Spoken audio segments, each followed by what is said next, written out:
Tapi boleh kalau ingin baca dari situ boleh. Karena yang penting itu kan bacaannya, bunyinya, pelajarannya. Tapi itu bukan.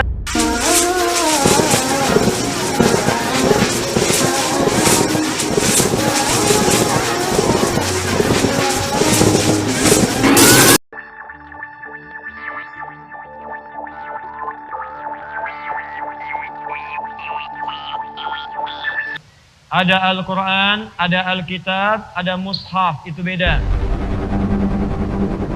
Kalau disebutkan Mushaf, itu berarti tulisannya dari firman Allah berupa Al-Quran yang terletak di antara dua jilid, isinya Al-Fatihah sampai An-Nas.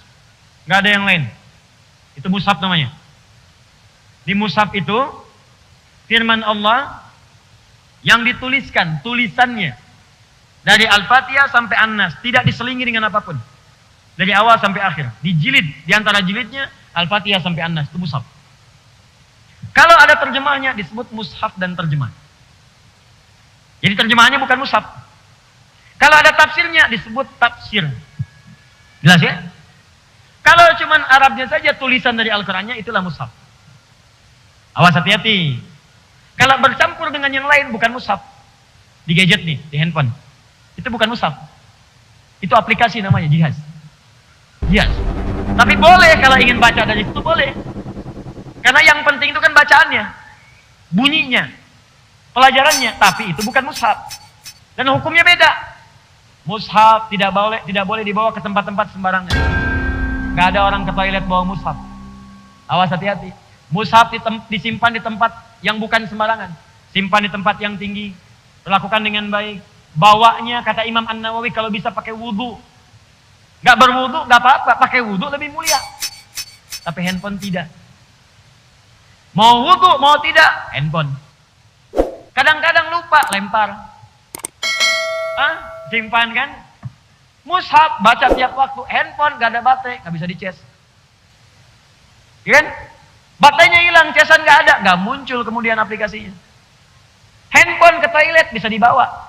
Aplikasi Mushaf gak dibuka, tetap aja begitu. Jelas ya? Di hukumnya bisa berbeda. Jadi kalau Mushaf adalah ayat Al-Quran yang dituliskan dalam bentuk tulisan terletak di antara dua jilid, isinya Al-Fatihah sampai An-Nas. Ada terjemahan disebut Mushaf dan terjemah. Disingkat Mushaf terjemah. Ada keterangan disebut dengan tafsir. Makanya sering disebut dengan tafsir Al-Quran. Jelas? Kalau Al-Quran itu bunyinya, bacaannya. Dari kata Al-Qur'u, bunyi yang terdengar. Nah, itu Al-Qur'u. Kalau sengaja diperdengarkan disebut qiraah. Bismillahirrahmanirrahim. Qiraah. Sekali. Kalau terus diulang-ulang tanpa bosan. Terus diulang tanpa bosan. Disebut dengan Quran. Kalau dia diulang tapi nggak sama dengan yang lain bisa diulang. Baca ini diulang.